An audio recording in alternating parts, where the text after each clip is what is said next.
A rua era tranquila demais para o que viria a acontecer ali. Casas simples, muros baixos, um cachorro que latia toda vez que passava alguém diferente. O bairro do Jaçanã, na zona norte de São Paulo, parecia congelado no tempo. Desses lugares em que vizinhos ainda se cumprimentavam e onde um portão entreaberto significava confiança. Foi nesse cenário que morava a família Alves. Ricardo, o pai, Marta, a mãe, Lucas, o filho de 17 anos, e a pequena Larissa, de apenas 10. Uma família aparentemente comum, mas que escondia dentro de casa uma tempestade que ninguém suspeitava. Ricardo trabalhava como motorista de aplicativo, um homem sério, reservado. Passava boa parte do dia nas ruas, dirigindo pelas avenidas movimentadas da capital. Era visto como trabalhador, mas quem o conhecia de perto sabia que sua rigidez ultrapassava o limite da disciplina. Marta era professora do ensino fundamental. Dócil, paciente com os alunos, amada na escola. Mas em casa a doçura se transformava em silêncio. Nos jantares, a conversa era breve, os olhares frios. Lucas, o filho mais velho, parecia viver num mundo paralelo, introspectivo, calado, sempre de fones nos ouvidos. Larissa, a caçula, era o oposto. Falante e curiosa, e parecia ser a única que ainda tentava manter a casa viva. Era ela quem forçava os sorrisos, que lembrava as datas de aniversário, que puxava assunto na mesa, mas até ela começava a perceber que algo estava errado. Os vizinhos viam a família Alves como tranquila, quase exemplar. O portão verde estava sempre fechado, o carro lavado, o jardim bem cuidado. Nada chamava a atenção. E talvez por isso, ninguém tenha percebido o que se passava dentro daquelas paredes. Nas semanas que antecederam a tragédia, algumas coisas começaram a mudar. Marta faltou 2 vezes ao trabalho sem avisar. Ricardo foi visto bebendo sozinho no bar da esquina, algo incomum para quem sempre se gabava de nunca perder o controle. Lucas, por sua vez, passou a ficar mais tempo trancado no quarto. Parou de ir à escola. As notas despencaram e os professores começaram a ligar, sem resposta. Quando os colegas perguntavam o que estava acontecendo, ele apenas sorria de canto e dizia: "Logo tudo vai fazer sentido." O pai achava que era rebeldia, a mãe que era apenas uma fase. Mas o que ninguém sabia é que Lucas vinha alimentando há meses uma raiva silenciosa. Raiva da pressão, dos gritos do pai, da indiferença da mãe, das comparações com a irmã. E o que começou como frustração aos poucos virou algo mais sombrio. No quarto, trancado, ele mergulhava em fóruns anônimos, em vídeos obscuros, em comunidades onde jovens desabafavam ódios parecidos com o dele. Ali, Lucas encontrou validação. Ali, encontrou incentivo. Ali, aprendeu a acreditar que o mundo o devia alguma coisa e que alguém teria que pagar por isso. Naquela casa, o silêncio era cada vez mais pesado. Às vezes, os vizinhos ouviam uma discussão abafada, mas logo tudo voltava ao normal. No domingo anterior ao crime, Marta preparou o almoço favorito de Lucas, lasanha, tentando reaproximar o filho. Ele comeu em silêncio, sem olhar para ninguém. Quando terminou, olhou para a mãe e disse apenas: "Obrigado, mas já é tarde para isso." A frase pareceu solta, sem sentido. Mas quando o corpo da família foi encontrado dias depois, ela ecoava na cabeça de todos os investigadores. A rotina dos Alves era previsível. O pai saía às 6 da manhã, a mãe às 7 e as crianças iam à escola. À noite, a família se reunia para o jantar, o noticiário e o silêncio. Mas na semana da tragédia, Lucas começou a quebrar esse padrão. Fingia dormir, mas ficava acordado até tarde. Vasculhava a casa, observava os hábitos dos pais. Num caderno escondido sob o colchão, ele anotava horários, ruídos, rotas de fuga. O plano, embora irracional, era metódico, e isso assustou até os policiais mais experientes quando leram o diário encontrado depois. No dia 12 de março, uma terça-feira, o sol nasceu como em qualquer outro dia. Ricardo saiu cedo, Marta preparou o café, Larissa se arrumou para a escola. Lucas ficou em casa dizendo estar doente. A mãe acreditou. Foi o último erro dela. Às 14h30, Os vizinhos ouviram um estrondo, depois outro. Um som abafado, metálico, seguido por um grito que parou no meio. Mas ninguém teve coragem de verificar.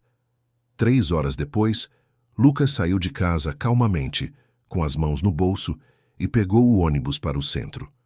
Câmeras de segurança mostraram o garoto comprando um refrigerante e um salgado. Ele parecia normal. Enquanto isso, dentro da casa dos Alves, o inferno tinha acabado de acontecer. Eu lembro perfeitamente daquele dia. Era quarta-feira, 13 de março. Tinha acabado de sair de uma ocorrência em Santana, quando o rádio chiou com uma voz tensa da central. Viatura 207. Temos uma solicitação urgente no Jaçanã. Vizinhos relatam um forte cheiro vindo de uma residência. Possível 92. 92 era o código que ninguém queria ouvir. Corpo. Eu e meu parceiro, o sargento Mendes, seguimos para o endereço. Rua Francisco Leite, número 46. Casa simples, portão verde, bem cuidada. Nada indicava o inferno que a gente ia encontrar lá dentro.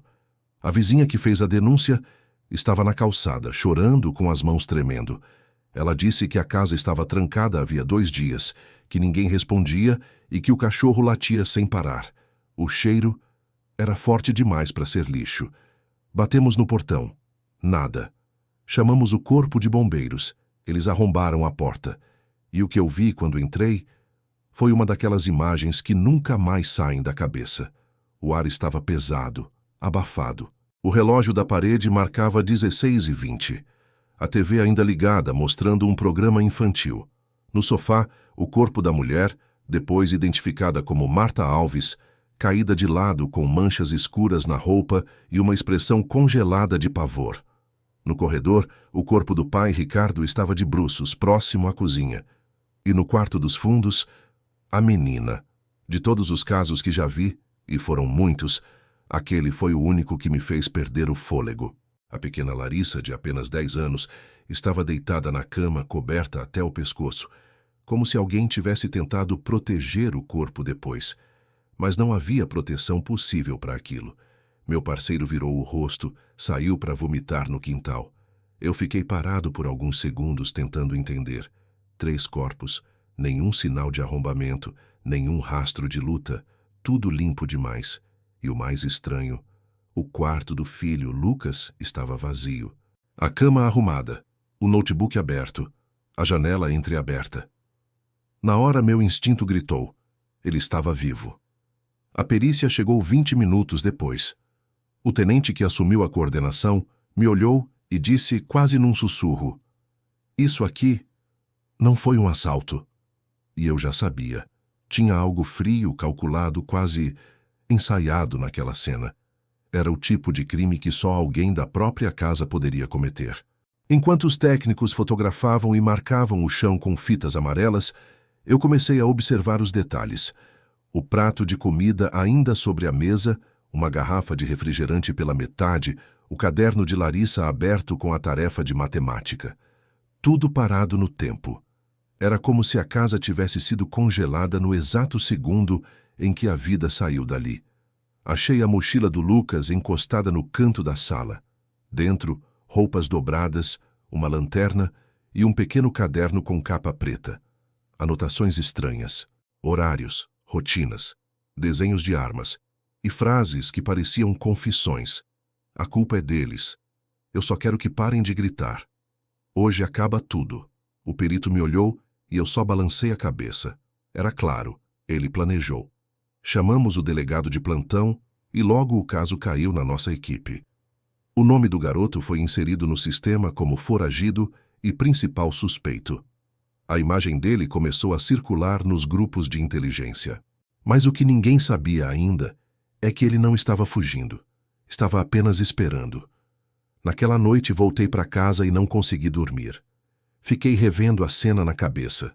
O corpo da menina coberto, o olhar da mãe, o silêncio absurdo do lugar. Já vi traficantes degolados, corpos carbonizados, gente feita em pedaços. Mas aquilo era diferente. Aquilo era o mal com rosto de criança. No dia seguinte, a perícia confirmou. As vítimas morreram entre 14 e 15 horas. Arma do crime. Uma pistola. 380 registrada em nome do pai, encontrada caída ao lado do corpo de Marta. Nenhum sinal de luta. O assassino atirou a curta distância. 3 tiros, um para cada um. O Ministério Público foi notificado. A imprensa cercou o quarteirão, e o bairro inteiro, que antes era pacato, virou um campo de boatos. Uns diziam que o garoto tinha sido sequestrado, outros que ele estava escondido em algum canto da Zona Norte, mas eu já tinha visto aquele olhar nas anotações, nas fotos. Ele não parecia perdido, parecia decidido. Na tarde do terceiro dia recebemos uma ligação anônima, uma voz feminina nervosa. Eu acho que vi o menino do caso dos Alves. Ele estava num posto de gasolina aqui perto da Vila Medeiros. A adrenalina subiu instantaneamente. Acionei a equipe e fomos para lá. Quando chegamos, o frentista confirmou. Um garoto de mochila tinha comprado uma garrafa d'água e seguido em direção ao terminal de ônibus. Disse que parecia calmo, que até agradeceu educadamente. Essa calma sempre me incomodou. Pegamos as câmeras do posto. E lá estava ele. Lucas Alves, 17 anos, andando devagar, mãos no bolso, olhar vazio. O mesmo rosto que 2 dias antes olhou a própria família pela última vez. A caçada tinha começado. A imagem do Lucas no posto de gasolina ficou gravada na minha mente. Aquela expressão vazia, quase mecânica, não combinava com um garoto que tinha acabado de exterminar toda a família. Ele não parecia fugindo. Ele não parecia arrependido. Ele parecia cumprindo uma etapa. A primeira coisa que fiz foi solicitar todas as câmeras, num raio de 2 quilômetros do posto. São Paulo é uma teia de fios, avenidas e vigias eletrônicos. Se alguém se move, existe um registro em algum lugar. Basta saber onde procurar. Enquanto a equipe de inteligência puxava imagens, eu e Mendes fomos direto para o terminal Vila Medeiros, onde o frentista disse tê-lo visto seguir. Terminal movimentado, gente entrando e saindo sem olhar para os lados. Mas eu aprendi que assassinos jamais cruzam multidões como pessoas comuns. Eles têm um padrão, um cuidado, um olhar defensivo. Em menos de 10 minutos chegamos até o segurança do terminal. Mostrei a foto do garoto. O cara reconheceu na hora. Passou por aqui sim, parados, olhando o painel de horários por uns 3 minutos. Parecia indeciso. Indeciso, mas sem pressa. Era isso que me deixava inquieto. A falta de urgência. Pegamos as câmeras internas. A gravação mostrava o momento exato em que ele entrou no terminal. No vídeo, Lucas caminhava devagar, quase arrastando os pés, com a mochila presa só por uma alça. Mas o que chamou minha atenção foi outra coisa. Ele não olhava ao redor, não olhava para o chão, não olhava para ninguém. Ele olhava para cima, para as câmeras, direto nelas, como se estivesse nos guiando. Eu senti o coração acelerar. Aquela era uma provocação silenciosa. Acompanhamos o movimento dele pelo terminal até que, de repente, ele parou diante da banca de revistas. Falou com o jornaleiro, comprou algo e saiu pela porta lateral, sem embarcar em ônibus nenhum. Pedi ao jornaleiro o que Lucas tinha adquirido. O homem pegou a nota fiscal amassada, uma revista sobre crimes reais e uma garrafa de energético. Mendes me olhou e eu entendi o que passava pela cabeça dele. Não era fuga, era roteiro. A rota do menino, o mapa da escuridão. O garoto seguiu pela rua lateral em direção a uma área menos movimentada do bairro. Conseguimos câmeras residenciais, comerciais, até dashcams de motoristas que passavam pelo local. Montamos uma linha temporal precisa dos passos dele. 14h47. Lucas aparece descendo a rua Itamonte. 14h51. Para em frente a uma loja de celulares fechada. 14h54. Sentado na calçada, mexe no próprio notebook. 14h59. Levanta, anda mais alguns metros e entra num beco estreito. E ali as câmeras acabam. Área sem monitoramento. Favela próxima, terreno baldio. Uma rede de vielas onde até o sol hesita entrar. Para um garoto qualquer, seria apenas um caminho mais rápido. Para alguém que acabou de cometer um triplo homicídio, era o lugar perfeito para sumir. E então, enquanto examinávamos os arquivos, o agente da inteligência me chamou. Achamos algo no notebook dele. O computador encontrado na casa tinha sido aberto pela perícia. Havia um diário digital criptografado, mas com falhas na segurança, falhas que só adolescentes cheios de pressa cometem. Quando abri o arquivo, meu sangue gelou. Fragmentos da mente de um adolescente. As anotações do garoto não eram típicas de transtornos explosivos. Não eram de um sociopata clássico. Eram organizadas. Páginas e páginas com observações frias. Quando a mente dói demais, o mundo inteiro parece errado. Eles falam comigo como se eu fosse surdo. Eu não sou. A voz dele disse que ninguém mais precisa sofrer. 3 tiros, rápido, limpo. Eu vou ser lembrado. Finalmente. A voz dele. Eu já tinha visto isso. Casos assim podem ser gatilhos emocionais profundos, misturas de delírios, surtos psicóticos, abuso silencioso ou simplesmente uma espiral de ódio que cresce sem que ninguém perceba. Mas um adolescente que mata a família e age com tamanha calma? Isso não era apenas doença. Era planejamento misturado com ruptura emocional. Continuei lendo. E então encontrei a frase que abriu uma rachadura na minha mente. Amanhã, 17 horas. Eu termino o que comecei. Amanhã, às 5 da tarde. Algum lugar. Algum ato final. Pode ser suicídio, disse Mendes. Não. Conheci muitos suicidas ao longo da carreira. Lucas não parecia pedindo ajuda ou arrependimento. Ele parecia preparando um encerramento teatral. E era isso que me fazia temer. Quando um assassino quer terminar o que começou, há sempre mais vítimas. Ou um espetáculo final. O primeiro rastro físico. Enquanto tentávamos rastrear o garoto no mapa, uma equipe que vasculhava o beco encontrou algo perturbador. Uma roupa ensanguentada, dentro de uma sacola azul. A perícia confirmou. O sangue era do pai. As roupas eram as que Lucas usava na noite anterior ao crime. Ele tinha trocado de roupa, limpado o corpo, escondido rastros. Tudo isso antes de sair calmamente pela porta da frente. Comecei a montar o quebra-cabeça. Ele executou a família. Tomou banho, vestiu outra roupa, fez a mochila e saiu, sem pressa, como se estivesse indo para a escola. Esse detalhe, o banho, sempre diz muito sobre o agressor. Significa controle, significa clareza, significa frieza. A testemunha. Por volta das 22h, recebemos uma ligação de uma mulher do bairro. Ela não quis se identificar. Eu vi o menino. Ele me pediu água. Quando? Perguntei. Hoje à tarde, aqui perto da Viela 23. Ele parecia normal. Normal. A palavra mais assustadora naquela situação. Perguntei o que mais ela lembrava. Ele me perguntou onde era o ponto mais próximo para pegar ônibus para a Serra da Cantareira.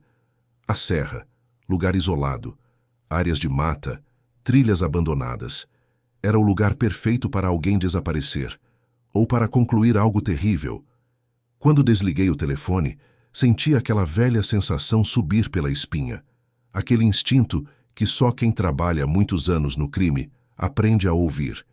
Ele estava chamando a gente, querendo ser achado, conduzindo a investigação como se fosse o autor e diretor do próprio filme. Eu respirei fundo, olhei para os mapas, para as câmeras, para as anotações e disse: se ele está indo para a serra, ele não vai para lá só para fugir. Mendes concordou. Então conclui. Amanhã às 5 da tarde a gente encontra o garoto. Ou encontra o que sobrou dele. Fechamos a sala da delegacia quase meia-noite, sentindo que o pior ainda estava por vir. No dia seguinte, às 6 da manhã, comecei a subir a Serra da Cantareira com a equipe. E foi ali, no meio daquele silêncio de mata fechada, que percebi. O garoto não estava fugindo. Ele estava nos guiando para o desfecho. E eu já sabia, no fundo, que aquele desfecho seria sangrento. A manhã seguinte amanheceu cinza, abafada, com aquela umidade pesada típica da região da Cantareira. Era como se o tempo inteiro estivesse segurando o ar antes de desabar em chuva. Saímos cedo da delegacia com a equipe reduzida. 4 viaturas, meu parceiro Mendes, a perícia técnica e 2 investigadores de apoio. A casa da família já estava isolada desde a madrugada, mas agora nossa prioridade era outra: seguir o rastro do garoto. Não existia pressa maior do que a de entender Por que alguém tão jovem, aparentemente sem histórico de violência, teria executado a própria família e saído caminhando como se fosse só mais um dia? E pior, por que tinha deixado mensagens que pareciam quase intencionais, como se pedisse para ser seguido, como se quisesse ser observado? Chegamos ao ponto indicado por um morador que disse ter visto um garoto caminhando sozinho, com uma mochila preta por volta das 6h da manhã. Centenas de trilhas atravessam aquela área. É território de quem conhece cada pedra, cada raiz, cada curva, e eu conhecia aquele tipo de garoto, mais do que eu gostaria. A trilha se abria estreita entre árvores altas. A luz do dia mal entrava. O cheiro de terra úmida, misturado a folhas secas e a algum animal morto por perto, montava o cenário perfeito para alguém desaparecer. E era exatamente o que parecia estar acontecendo. Logo no início, encontramos o primeiro indício, um pedaço de plástico rasgado, daqueles de embalagem de energia, preso num galho. Estranho para alguém que supostamente estava em pânico, fugindo de um crime monstruoso. Difícil acreditar que fosse descuido. Era quase marcado. A perícia pegou o objeto e seguimos adiante. Mais alguns metros e o silêncio começou a incomodar. Em florestas assim, quando não se ouve insetos nem pássaros, é porque alguma coisa que não pertence ao ambiente está fazendo presença. Mendes percebeu também. Isso aqui está errado. Ele resmungou, segurando a arma rente ao peito. Tá um silêncio do caramba. Eu senti a mesma coisa. Algo na atitude do garoto desde o começo me incomodava profundamente. Ele não parecia perdido, não parecia improvisado, não parecia desesperado. Parecia alguém que sabia exatamente o que estava fazendo, ou que acreditava saber. Caminhamos mais 20 minutos até encontrarmos o segundo indício. Era uma garrafa de água vazia largada no chão, mas não caída de qualquer jeito. Estava colocada de pé, recostada numa pedra, como se tivesse sido deixada ali propositalmente, quase como uma espécie de sinal. Ele está guiando a gente, falei. Mendes olhou para mim e suspirou pesado, como quem sabe que aquilo significa problema. Se ele está guiando, é porque quer que a gente vá para algum lugar. Eu já tinha visto isso.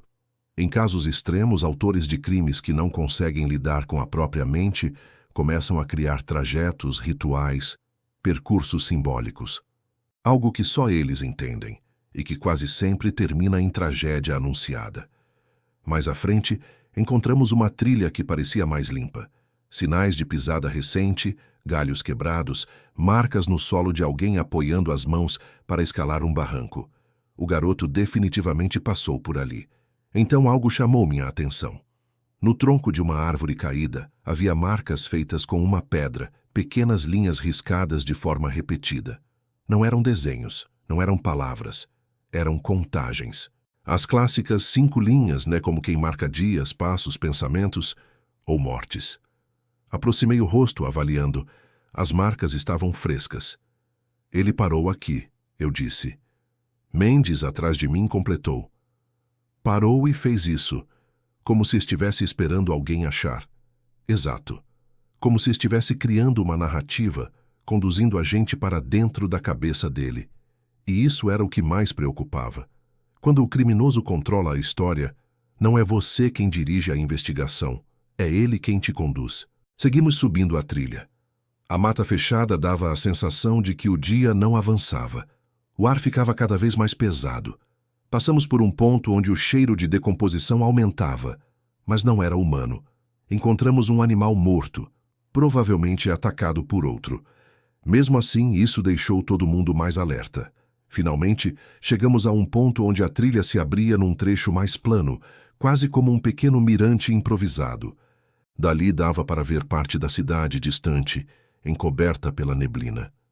E bem ali, no meio do espaço aberto, havia algo que travou a respiração de todos. Um par de tênis infantil, azuis, pequenos, limpíssimos, deitados lado a lado, como se tivessem sido colocados com cuidado. Eu sabia o que aquilo significava. Mendes também. Ele deixou isso aqui para quê? Ele perguntou. Eu respondi sem pensar. Para mostrar que deixou de ser criança. O silêncio que veio depois foi pior que qualquer barulho. O peso simbólico da cena descia como um golpe no estômago. Era o tipo de sinal que psicólogos forenses estudam por anos, mas a gente, na prática, aprende a interpretar na marra. A perícia fotografou, embalou os tênis e continuamos. A trilha começava a descer. E foi ali que encontramos o sinal mais perturbador, um caderno, ou parte dele rasgado. Algumas folhas amassadas, sujas de terra, letras tremidas, meio tortas, mas legíveis. Um texto infantil misturado com frases desconexas. O tipo de escrita que parece alternar entre momentos de lucidez e surtos. Eu li em voz baixa. Eu não queria, mas tive que fazer. Eles iam ver. Todo mundo ia ver. Agora eu sei o caminho. Agora eu sei quem sou. Fechei os olhos por um instante, tentando ignorar a sensação incômoda que aquilo trazia. Ele estava em espiral e estava arrastando a gente para dentro. Ele está perto, falei, devolvendo o caderno à perícia. Mendes engoliu seco. Perto. E consciente do que está fazendo. Exato. A pior combinação possível. Seguimos descendo. A trilha dava num ponto aberto, com um córrego raso atravessando no meio. A água corria devagar, mas estava turva, movida pela chuva da noite anterior. E ali, à margem, vimos algo que mudava tudo. Pegadas. Não só dele, de duas pessoas. Ele não está sozinho, eu disse. Nesse momento, a investigação mudava de fase. De deixarmos de buscar um fugitivo para buscarmos um garoto que talvez estivesse sendo influenciado ou seguido por alguém. E se fosse alguém da família? E se fosse alguém que ele conheceu online? E se fosse alguém que incentivou tudo? Ou pior, e se fosse alguém que ele achava que estava ajudando? A noite começava a cair quando percebemos que a trilha nos levaria mais fundo na mata. Mais escuro, mais isolado, mais perigoso. Era ali que o rastro terminava, ou começava algo muito maior do que imaginávamos. E eu sabia, desde o primeiro minuto, que estávamos entrando exatamente onde ele queria que entrássemos. E que se não tivéssemos cuidado, não seria só ele que não sairia dali. Nunca consegui definir exatamente em que momento aquele garoto rompeu com o que a maioria das pessoas considera normalidade. Talvez tenha sido uma soma de pequenos estalos, fragmentos de frustração acumulada e silenciosa, despercebidos pelos pais e ignorados por qualquer adulto que o cercava. Mas, para mim, que revisitei cada minuto daquela investigação por semanas, o dia que realmente marcou o fim da linha começou de forma absurdamente banal. Era uma manhã comum de terça-feira. Uma camada fina de garoa cobria a rua estreita onde a família morava, deixando as calçadas escorregadias e refletindo a luz cinza do céu nublado. As casas daquele bairro de Vitória sempre tiveram um ar deslocado. Não eram simples o suficiente para parecer periferia, nem cuidadas o suficiente para parecer classe média. Um limbo social de ruas silenciosas, muros altos e moradores que observavam tudo de dentro, mas falavam pouco. O garoto acordou antes dos outros. Isso chamaria a atenção depois, quando reconstituímos os últimos passos dele. Era como se ele tivesse planejado cada gesto da rotina, cada movimento aparentemente inocente dentro da casa. Não fez barulho ao levantar. Não espiou ninguém dormindo.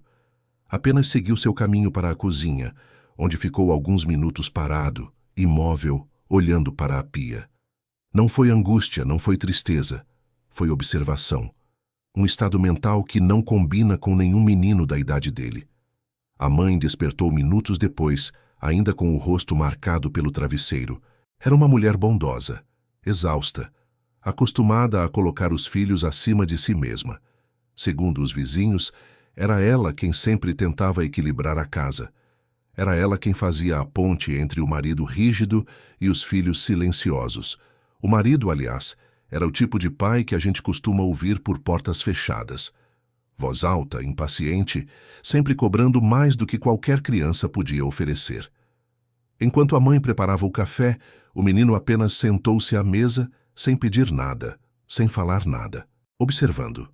Observava cada movimento dela, como se estivesse estudando algo distante, como se ela fosse apenas uma peça de um mecanismo maior que ele precisava entender. A irmã mais nova desceu logo depois. Um sorriso apagado, corpo magro demais, olhar sempre perdido. Era a mais sensível da casa, e todos diziam que era a única capaz de arrancar algum lampejo de ternura do garoto. Mas naquele dia, ele não devolveu o sorriso dela. Não disse bom dia. Não mexeu um músculo além do necessário. A mãe estranhou. Não era comum ele ficar tão calado, mas ela, como tantos outros pais que vivem entre a exaustão e a esperança, deixou para lá. Achou que fosse sono, irritação, talvez resquícios de alguma discussão do dia anterior. Não insistiu. Talvez, e isso fica só no campo das hipóteses, tivesse aprendido a não cutucar certas sombras dentro da própria casa. O pai desceu por último, sempre atrasado, sempre batendo a porta com força, sempre resmungando sobre o trânsito, o trabalho, os boletos, o país, qualquer coisa. O menino assistiu o pai entrar na cozinha sem desviar o olhar. Era o único membro da casa que ele encarava sem piscar. E isso, para mim, sempre foi a parte mais perturbadora. Durante o café, nada aconteceu. Nenhuma palavra marcante, nenhuma discussão, nenhum sinal explícito de tensão. Mas, nos detalhes, e são sempre os detalhes, havia algo errado. A forma como o menino segurava a xícara com força demais. A maneira como seus ombros estavam tensos, como se preparassem um movimento brusco. O jeito que ele observava a faca de cortar pão, não com curiosidade infantil, mas com cálculo. E eles não viram nada disso. A escola era próxima, então saíram juntos. O pai trancou a porta principal, como fazia todos os dias. Mas naquela manhã, o menino ficou alguns segundos olhando a fechadura. Um vizinho viu e achou estranho, mas não o suficiente para comentar com alguém. Ele estudava fechaduras. Passamos semanas reconstruindo esse detalhe. Ele estudava a posição da chave, o giro, o clique do mecanismo interno. Tudo isso antes mesmo de cometer qualquer coisa. Mas o mais assustador veio depois. Ao chegar na escola, segundo os colegas, ele estava normal demais. Conversou pouco, mas não parecia nervoso. Riu de 2 piadas. Copiou a lição. Participou de uma atividade. Professores relataram que ele estava tranquilo. O que, vindo de quem trabalha com centenas de crianças, significa apenas que não causou problemas. Por volta do meio-dia, quando a aula terminou, o motorista da van escolar disse que o menino entrou sorrindo. Um sorriso calmo, quase satisfeito. E quando desceu na porta de casa, agradeceu educadamente. Esse agradecimento formal, distante, foi o primeiro ponto que ligou para mim como policial. Era o tipo de despedida de alguém que já tinha tomado uma decisão definitiva. O que descobrimos depois é que ele tinha 1h30 sozinho antes de os pais voltarem do trabalho. Foi nesse intervalo que tudo começou a tomar forma. Ele entrou em casa pelo portão lateral, retirou os tênis, guardou a mochila, lavou as mãos, tudo seguindo a rotina que a mãe insistia. Nenhuma desordem, nada deslocado, nenhum objeto fora do lugar. A casa estava silenciosa. O tipo de silêncio que amplifica a mente de quem já decidiu cruzar um limite. No quarto dele havia desenhos guardados, desenhos que só encontramos dias depois, rabiscos de casas pegando fogo, bonecos sem rosto, frases desconexas, datas circuladas, nada abertamente ameaçador, mas tudo profundamente simbólico. Parecia que ele desenhava versões alternativas do que faria. Às 13h10, ele abriu a porta do quarto dos pais.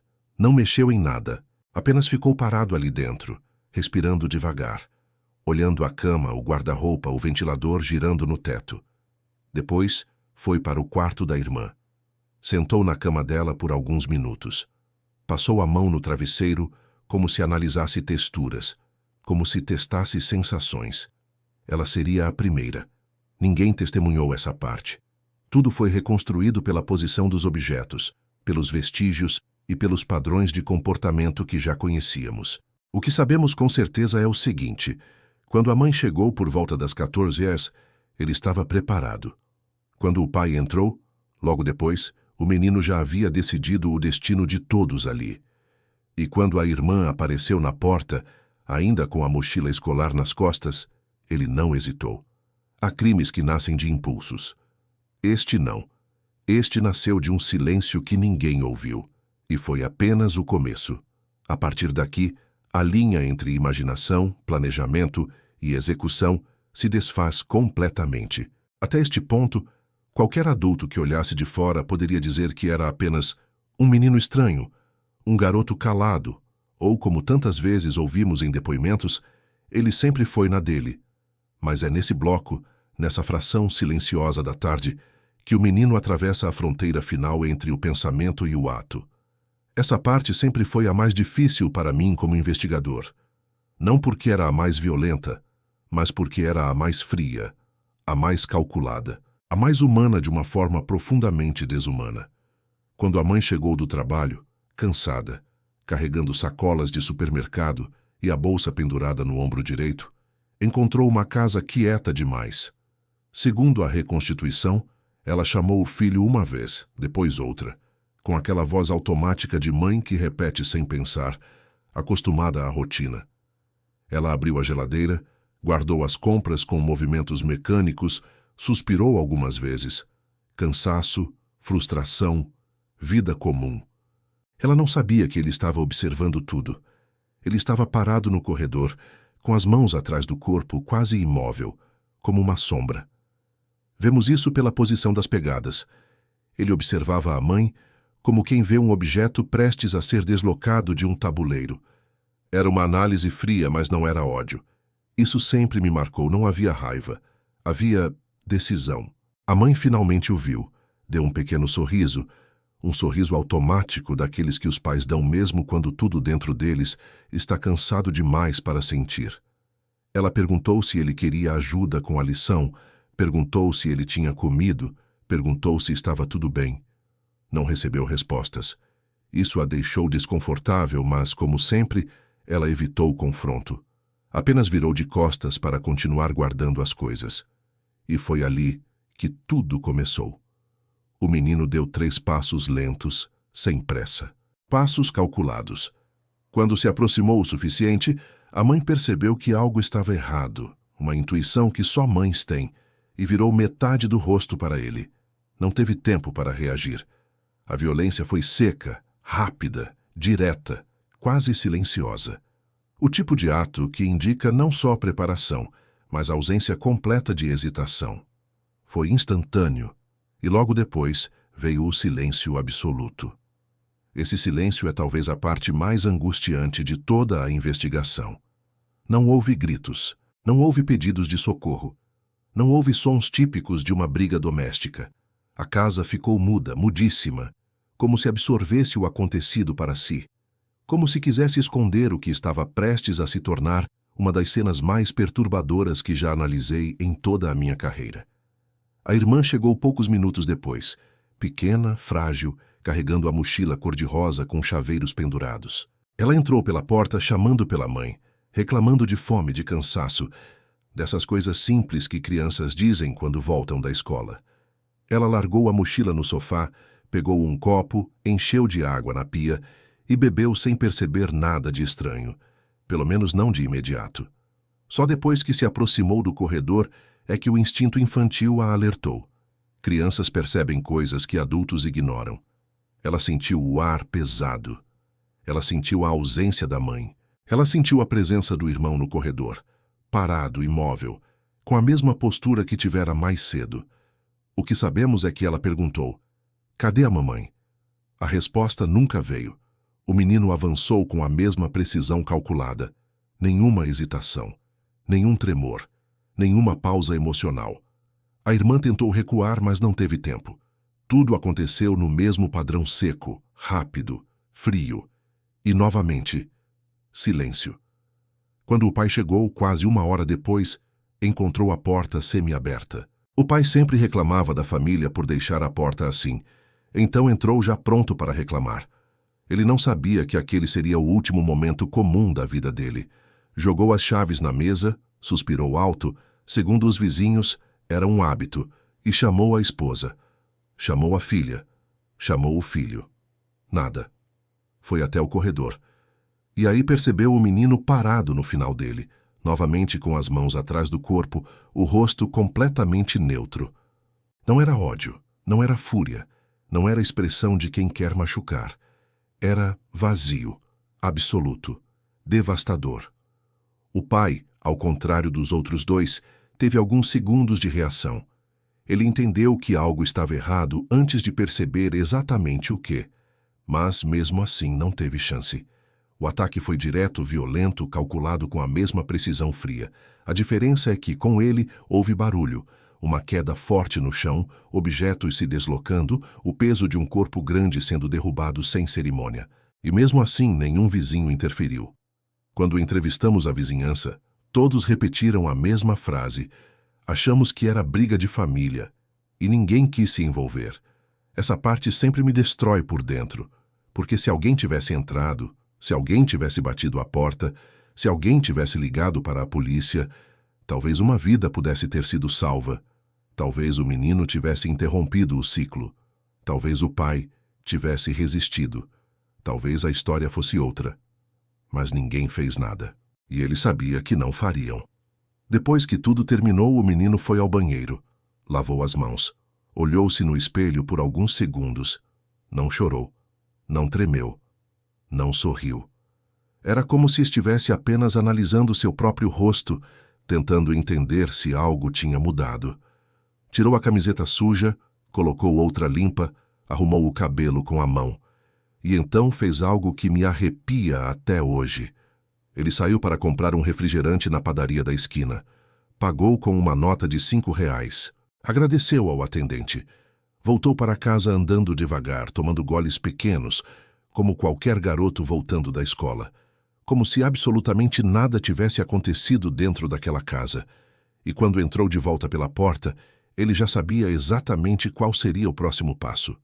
Já sabia como terminaria o dia e sabia, com absoluta convicção, que ninguém desconfiaria. Ainda não era o fim. Era apenas o intervalo entre dois atos. Se existe um ponto nesta história que sempre deixa todos em silêncio quando conto, é este. Depois de eliminar a própria família, o menino decidiu continuar o dia como se nada tivesse acontecido. E isso, para qualquer pessoa com um mínimo de empatia, é inconcebível. Mas para ele foi apenas terça-feira. Esse comportamento não veio do nada. Ele já vinha demonstrando sinais há meses, talvez anos. Pequenas atitudes que, isoladas, pareciam só coisas de adolescente problemático, mas que, colocadas juntas, formavam um padrão assustador. Frieza emocional, falta de reação a estímulos, incapacidade de demonstrar culpa e, principalmente, o hábito de simular sentimentos para parecer normal. E foi exatamente isso que ele fez naquele início de noite. Simulou normalidade. Depois de voltar da padaria com o refrigerante, ele abriu uma das garrafas, bebeu um gole e deixou o restante na mesa, como se estivesse esperando o jantar com a família. Ele ligou a televisão da sala, colocou em um canal infantil e deixou rodando episódios repetidos enquanto caminhava pela casa. A perícia depois descreveu uma cena que até hoje me pesa. A televisão reproduzia risadas de desenho animado, enquanto a poucos metros dali, o silêncio absoluto dominava cada cômodo. Era como se a casa ainda tentasse fingir que estava viva, e ele gostava disso. Ele se sentou no sofá, colocou uma perna sobre a outra e mexeu no celular por quase 20 minutos. Pesquisou vídeos, assistiu clipes, ouviu música, nenhuma busca sobre o que havia feito, nenhuma crise emocional. Nada que indicasse arrependimento ou pânico. Era como se o ato brutal que havia cometido fosse apenas mais uma tarefa do dia, e agora ele estivesse passando para a próxima. Em seguida, ele foi até o quarto e colocou uma roupa diferente, como se estivesse se preparando para sair. Um moletom escuro, calça jeans, tênis limpos, a roupa de vida normal. Antes de sair, pegou o celular da irmã e leu algumas mensagens dela. Riu de uma ou duas, não por humor, mas por ironia. É impossível dizer. Cerca de 45 minutos após o ocorrido, ele trancou a porta de casa, trancou como se estivesse protegendo o que havia lá dentro, e saiu caminhando pela rua com passos firmes, retos, como quem está indo comprar algo no mercadinho ou encontrar amigos na praça. E aqui vem a parte mais absurda. Ele passou em 3 lugares públicos. Primeiro, uma praça próxima, onde ficou sentado observando pessoas caminharem com cães, crianças brincando, casais conversando. Sentou-se num banco e permaneceu ali por uns 10 minutos. Segundo, uma lanchonete de bairro. Ele pediu um hambúrguer simples, pagou com calma, agradeceu e sentou-se numa mesa afastada. Comeu devagar, metódico, olhando para o nada, sem demonstrar nada que chamasse a atenção.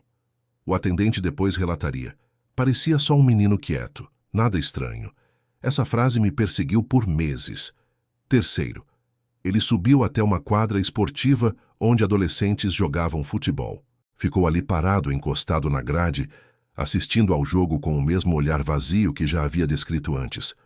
Um dos garotos perguntou se ele queria jogar e ele respondeu um simples não. E ficou ali até o jogo terminar. Ninguém percebeu. Ninguém suspeitou. Ninguém imaginou. E enquanto ele caminhava pelo bairro, a casa continuava silenciosa, intacta, trancada, como um segredo esperando para ser descoberto. O que acontece a seguir é o que mais impressiona. Ao voltar para casa quase 2 horas depois, o menino entrou, apagou a televisão, colocou o celular para carregar e começou a caminhar pela casa com passos lentos, como se estivesse fazendo uma última revisão. Uma última checagem do que tinha criado ali dentro. Mas não foi isso.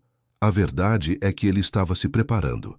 Ele foi até o quarto dele, abriu a gaveta inferior onde guardava pequenos objetos, lembranças de infância, coisas que não significavam nada para qualquer outra pessoa. Ali, ele pegou um papel dobrado em 4 partes. A perícia encontrou esse papel depois. Uma carta curta, simples, escrita a lápis, sem qualquer emoção aparente. A carta dizia apenas: não tem mais volta. Obrigado por tudo. Sem assinatura, sem explicação, sem razão. Ele colocou o papel em cima da escrivaninha, alinhado perfeitamente, como se estivesse organizando o último detalhe antes de encerrar o dia. E então, ele fechou a porta do quarto, respirou fundo, talvez pela única vez em toda essa história, e se preparou para o ato final. Um ato que ele já havia decidido muito antes de qualquer outra pessoa perceber que havia algo errado. Um ato que encerraria, de forma definitiva, um dos dias mais perturbadores já registrados num caso dessa natureza. Mas esse momento ainda está por vir, porque o fim, o verdadeiro fim, só chega no próximo bloco. A maior parte das pessoas acredita que o momento final de alguém que tira a própria vida é impulsivo, desesperado, fruto de um colapso emocional. No caso dele, não foi assim. Nada naquele garoto era impulsivo. Tudo, desde o primeiro minuto da manhã até o último segundo daquele dia, foi executado com um planejamento frio, rígido e terrivelmente lógico dentro da mente dele. Um garoto que poucas horas antes tinha tirado a vida de cada membro da própria família, agora estava pronto para completar o plano. E é aqui que os fatos começam a se conectar. Ele voltou para casa cerca de 2 horas após circular pelo bairro. O laudo do IML e os horários marcados nas câmeras de segurança das proximidades confirmam isso. Ao entrar, não acendeu nenhuma luz. A casa, já morta por dentro, permanecia na penumbra. A única iluminação vinha dos postes da rua, atravessando a cortina fina da sala. Um brilho amarelado, fraco, cortando a escuridão onde tudo já havia acontecido. Ele caminhou lentamente pelo corredor, com passos tão leves que pareciam calculados para não fazer barulho, mesmo que não houvesse mais ninguém para ouvir. Primeiro parou diante do quarto dos pais. Não entrou. Depois, passou pelo quarto da irmã. Também não entrou. A mente dele era impossível acessar, mas pela movimentação parecia estar conferindo mentalmente o que já tinha feito, como alguém que revisa um trabalho antes de entregar. Não havia culpa. Não havia hesitação. O garoto então voltou para o próprio quarto e fechou a porta. Foi a única porta que ele realmente fechou naquela noite. Ele se sentou na beira da cama. Colocou o celular no modo silencioso. Pegou um par de tênis que estava perto da escrivaninha e colocou-os aos pés da cama, perfeitamente alinhados. Detalhe anotado pela perícia. Em seguida, abriu a gaveta onde guardava um objeto que havia herdado, sem autorização, meses antes. Um revólver calibre .38 pertencente ao pai, que era colecionador informal de armas antigas. O pai guardava algumas peças velhas, desativadas ou pouco usadas, sempre trancadas, mas o menino já sabia como conseguir acesso. Já havia tentado antes. Já havia treinado antes. As marcas de manuseio no tambor deixaram isso claro. Ele retirou uma munição antiga, mas ainda funcional, que estava embrulhada num pano dentro da mesma gaveta. Colocou no tambor com calma, quase com delicadeza. E esse é um ponto importante da investigação. Ele não parecia agir tomado por raiva ou confusão. Ele parecia preparado. Depois disso, fez algo que revela mais sobre ele do que qualquer teste psicológico. Olhou por longos minutos para uma foto da família, presa na parede com um pedaço de fita adesiva. A foto mostrava um almoço de domingo num restaurante simples. Todos estavam sorrindo. Todos menos ele. O olhar dele na foto sempre foi estranho, vazio, deslocado da cena. Como se já estivesse em outro lugar. E agora, naquele momento, vendo a foto, não demonstrou nada. Apenas encarou. A perícia encontrou a foto caída no chão, virada para baixo, como se ele tivesse soltado sem interesse. Depois disso, ele sentou-se na cadeira da escrivaninha, pegou uma caneta azul e escreveu mais algumas palavras no verso da carta deixada antes. Não quero mais sentir. Eu tentei. Só isso. Nenhuma explicação. Nenhuma justificativa. Nada que pudesse aliviar ou esclarecer o motivo do que fez. Então, finalmente, ele tomou a decisão final. Ele se levantou da cadeira, ajeitou a roupa, gesto automático, e se posicionou diante do espelho pequeno preso na porta do guarda-roupa. Observou o próprio rosto. Um rosto jovem, comum, sem nenhum traço que denunciasse o horror que havia cometido. Colocou o cano do revólver contra a têmpora direita. A respiração não acelerou.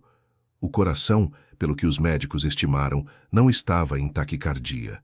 Ele não estava em pânico. Ele estava em silêncio. E então, apertou o gatilho. Foi um único disparo. Seco, rápido, definitivo. O que impressiona é o que veio depois. Ninguém ouviu. Os vizinhos estavam acostumados ao barulho dos fogos da comunidade no alto da rua e o calibre .38, disparado dentro de um quarto com porta fechada, se confundiu com qualquer estalo distante. O corpo dele foi encontrado no dia seguinte pela manhã, quando um vizinho estranhou a casa ainda trancada e sem movimento. A polícia foi acionada. E eu, como investigador responsável pelo caso, fui um dos primeiros a entrar naquela casa. E essa cena, essa parte, eu vou deixar para o próximo bloco. Porque o que encontramos lá dentro não foi só um crime. Foi um retrato completo da mente de um garoto que carregava muito mais escuridão do que qualquer pessoa ao redor imaginou. Eu já entrei em muitas casas mortas ao longo da minha carreira. Já vi tragédias que pareciam impossíveis de compreender. Mas nada, absolutamente nada, se comparou ao que encontrei naquela manhã. A porta da frente estava trancada por dentro. Um vizinho havia tentado chamar por alguém. Bateu, chamou pelos nomes dos pais, da irmã. Nada. O silêncio que vinha de dentro não era apenas falta de movimento. Era aquele silêncio pesado, denso, que só existe quando a vida foi arrancada. Quando arrombamos a porta, a primeira sensação que tive foi que o ar estava parado. Não se movia. Era como entrar num lugar que tinha congelado no tempo poucas horas antes. A sala parecia normal, mas a normalidade só durou uns 3 passos. Assim que meu sapato tocou o corredor estreito, o cheiro começou a mudar. Não era forte ainda. As mortes tinham acontecido horas antes. Mas quem é policial sabe reconhecer o início de um cheiro que não se esquece. O corpo da mãe foi o primeiro que encontramos. Ela estava caída perto do sofá da sala de TV, com o corpo parcialmente inclinado contra a lateral. Não havia sinais de luta intensa. A expressão dela. Esse detalhe ficou comigo por semanas. Era um misto de medo e confusão, como se não tivesse entendido o que estava acontecendo até o último segundo. Algo que, depois, os médicos legistas confirmaram. Ela provavelmente não acreditou, sequer por um instante, que o próprio filho seria capaz de levantar a arma contra ela. Mas ele foi. E foi rápido. Os tiros foram precisos, disparados de perto. A casa inteira era um mapa emocional daquela noite, e cada cômodo contava um pedaço da história. A sala mostrava a surpresa. O corredor, que analisamos em seguida, mostrava a sequência. O pai estava caído próximo à porta do quarto, como se tivesse tentado reagir. Mas o disparo atingiu uma área vital, e ele caiu sem conseguir avançar. A irmã estava no próprio quarto, provavelmente acordada pelo primeiro tiro ou pelos gritos. Tudo indica que ela tentou se esconder atrás da cama, e não teve tempo. Essa parte para mim foi uma das mais difíceis.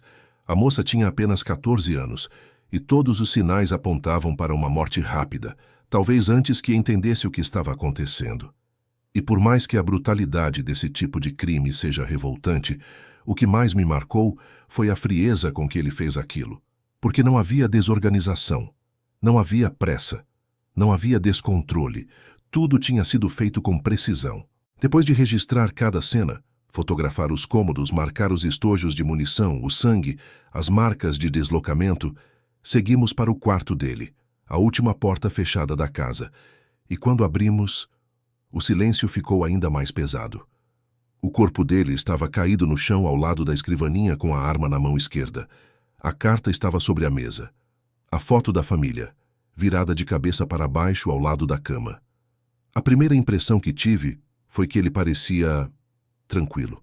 Não é comum dizer isso sobre alguém que tirou a própria vida, mas o rosto dele mostrava ausência. Não havia tensão. Era como se ele tivesse chegado ao fim do que achava ser um caminho inevitável. Nós analisamos tudo minuciosamente, e é aqui que os detalhes ficaram ainda mais perturbadores. No computador, havia abas abertas de buscas antigas sobre métodos, armas, notícias de crimes semelhantes, comportamentos psicopatas e até casos famosos de parricídio ao redor do mundo. O histórico mostrava que ele pesquisava esse tipo de assunto há meses. Não era algo repentino, não era explosão emocional. Era construção, meticulosa, lenta, silenciosa. Como se ele estivesse estudando uma coisa que um dia planejava repetir. No estômago dele, o laudo indicou que havia se alimentado normalmente horas antes, sem sinais de enjoo ou nervosismo antecipado. O que reforçava uma verdade desconfortável. Ele não matou a família em momento de surto. Ele matou porque queria. Porque já estava decidido. O trauma psicológico que identificamos nos objetos do quarto, principalmente os desenhos guardados, pequenas anotações e frases soltas dentro de cadernos antigos, demonstravam uma crescente dissociação emocional.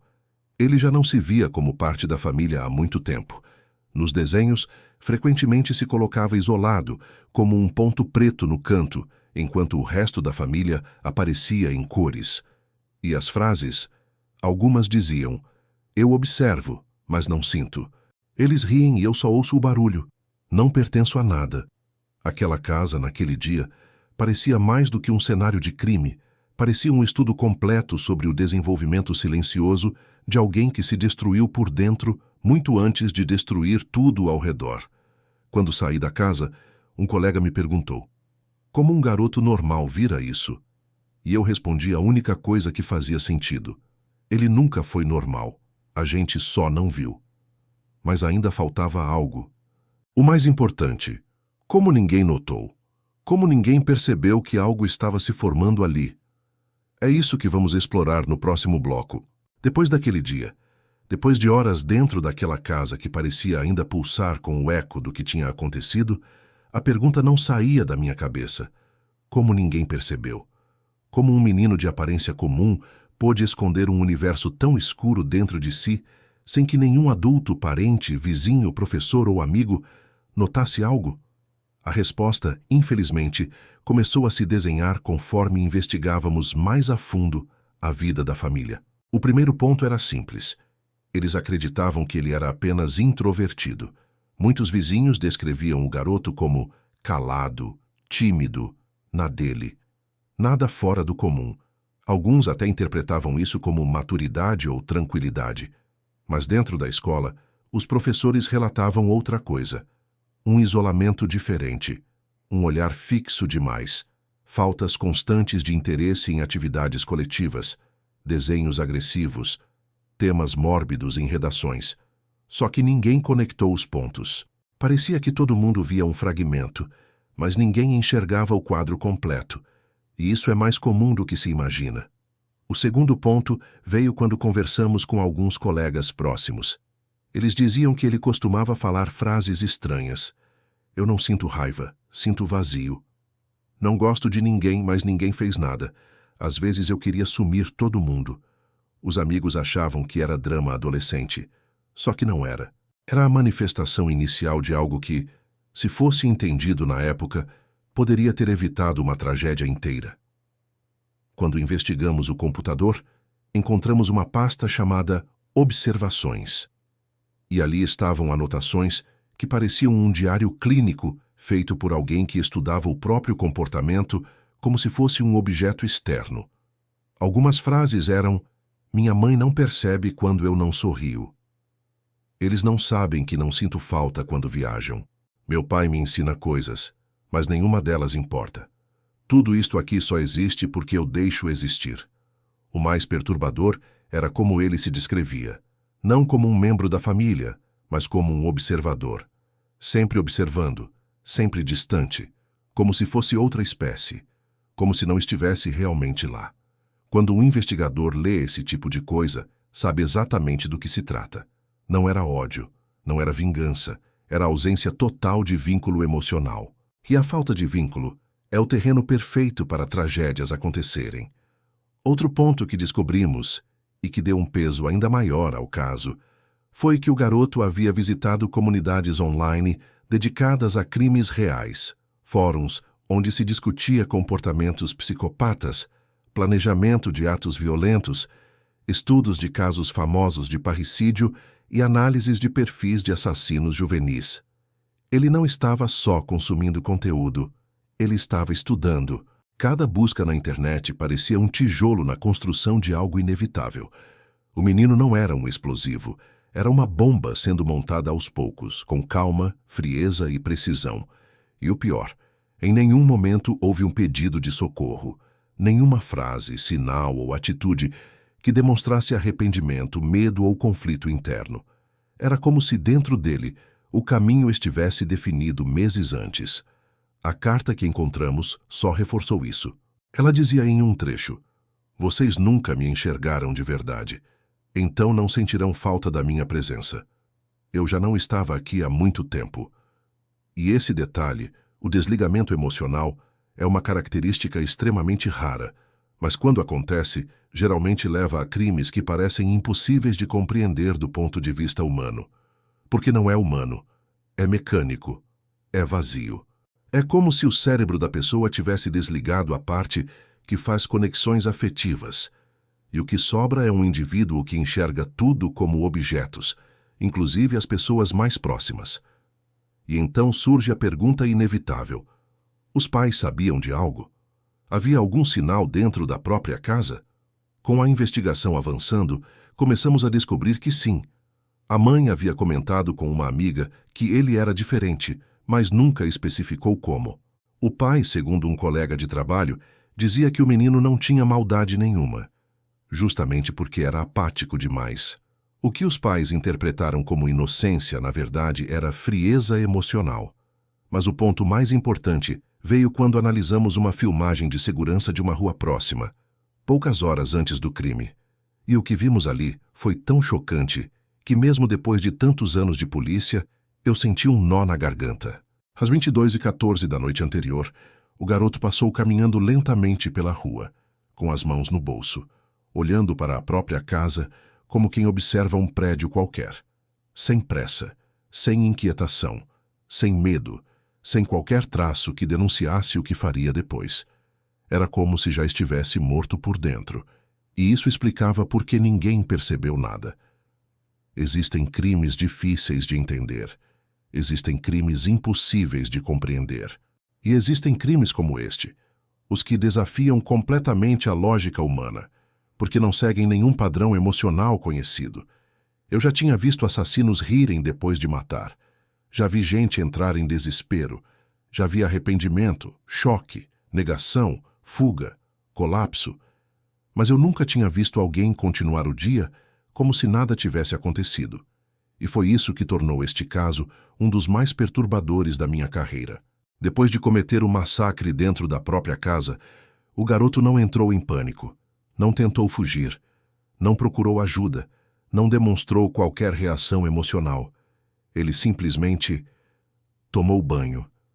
Deixou a água correr por vários minutos, como se estivesse lavando poeira de um dia comum.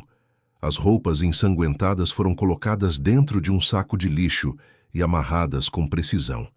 Ele vestiu roupas limpas, penteou o cabelo e fechou a porta do quarto, como sempre fazia antes de dormir. Mas ele não foi dormir. Ele saiu de casa às 07h12 da manhã, de mochila nas costas, com a mesma postura de qualquer adolescente indo para a escola. Nas imagens da câmera da rua, ele não olha para trás, nenhuma vez. E é esse detalhe que arrepia qualquer investigador experiente, o desprendimento absoluto do que deixou para trás. Ele não estava fugindo de um crime. Ele não estava tentando encobrir nada. Ele só estava seguindo a rotina. Como se rotina fosse tudo o que importasse. O laudo de psicologia forense chamaria isso de comportamento dissociativo extremo. Para mim, era simplesmente o retrato vivo de alguém que já não sentia pertencimento algum.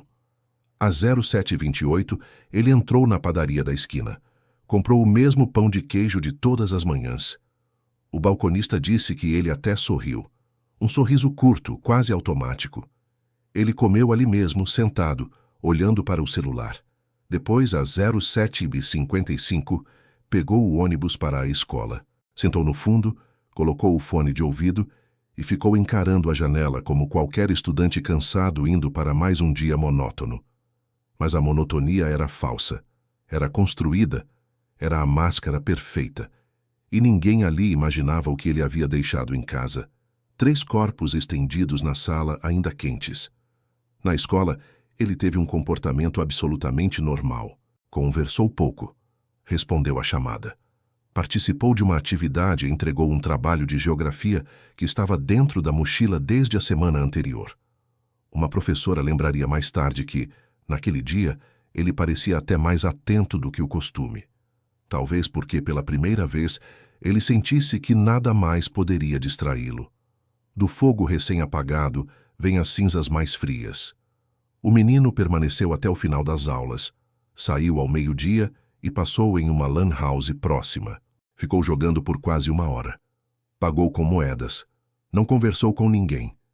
É estranho quando até o dono da lan house, acostumado com jovens agitados, explosivos, ruidosos, descreve o garoto como calmo demais. A calmaria, nesse caso, era a assinatura. Por volta de 13h45, ele voltou para casa. Andou devagar, como se fosse apenas um dia comum, e, quando chegou diante do portão, fez algo que eu nunca vou esquecer. Ele olhou para a porta da sala como se estivesse chegando no fim de um expediente, como se tudo estivesse em ordem, como se não houvesse nada de errado ali dentro. Ele entrou, fechou a porta e ficou alguns minutos parado, olhando os corpos. Segundo a posição em que encontramos uma cadeira, parece que ele se sentou ali por algum tempo. Essa cena me persegue até hoje. Um menino sentado na sala, observando a própria família morta, com a mesma frieza de quem observa a chuva cair pela janela. Depois, começou a escrever uma carta, a mesma que encontramos. A escrita era organizada, limpa, sem rasuras. Cada frase parecia calculada. Não havia culpa, não havia remorso, não havia qualquer pedido de perdão. A carta finalizava com a frase: "Agora não existe mais barulho." E logo abaixo, "Eu também não devia existir." Foi aí que a investigação entendeu que o próximo passo seria o último. Pouco antes das 16 horas, ele subiu para o 2º andar. Pegou a arma que havia utilizado, a mesma que, pelo histórico, provavelmente pertencia ao pai, e caminhou até o quarto. A carta ainda estava na mesa, a mochila aberta, os livros da escola arrumados. Ele se sentou na beira da cama e, sem hesitação, sem crise, sem qualquer sinal de arrependimento, acabou com a própria vida. Quando chegamos na casa horas depois, a cena parecia ter sido congelada no tempo. Nada fora do lugar, nada que indicasse caos, nenhum movimento brusco, nenhum rastro de desespero. Era uma casa silenciosa, e esse silêncio sempre será a marca desse crime. O silêncio de quem nunca pediu ajuda, o silêncio de quem nunca foi ouvido, o silêncio de quem não sabia mais existir entre seres humanos. Quando chegamos à casa, o sol já estava se pondo. A rua permanecia silenciosa, como se todos ali sentissem, mesmo sem saber, que algo terrível tinha acontecido por trás daquele portão fechado. A viatura parou e nenhum de nós saiu imediatamente. Havia um peso no ar. Uma estranha sensação de que estávamos prestes a entrar em um lugar onde a lógica humana simplesmente não se aplicava. A porta da frente estava destrancada. Bastou empurrar.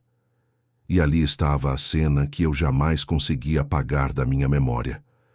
A sala parecia suspensa no tempo. Nada havia caído, nada estava fora do lugar, exceto os 3 corpos estendidos no chão, já sem vida há horas: o pai, a mãe e a irmã. Os rostos tranquilos, como se o ataque tivesse sido tão rápido que o instinto de reação não teve chance de acontecer. O relógio da parede marcava o mesmo horário em que, pela manhã, as câmeras captaram o garoto saindo de casa para ir à escola. Havia algo profundamente perturbador na ideia de que aquela família estava silenciosa desde então. Enquanto o autor caminhava pela cidade, comendo pão de queijo, indo à escola, jogando em uma lan house. Subimos as escadas devagar. O cheiro de pólvora ainda era perceptível no corredor do 2º andar. O quarto estava sem sinais de briga, sem desordem, sem qualquer estado de estresse. Ele estava sentado na beira da cama, caído para a frente, ainda segurando a arma com a mão direita. Mas o que chamou mais atenção não foi o corpo, foi o ambiente. O quarto estava perfeitamente arrumado, livros empilhados com simetria, roupas organizadas, o computador desligado, os fones de ouvido enrolados com precisão. E a carta, uma folha branca, dobrada exatamente ao meio com a letra mais calma que eu já vi em um crime como aquele, sem borrões, sem rasuras, sem sinais de emoção. Lemos ali mesmo, em silêncio.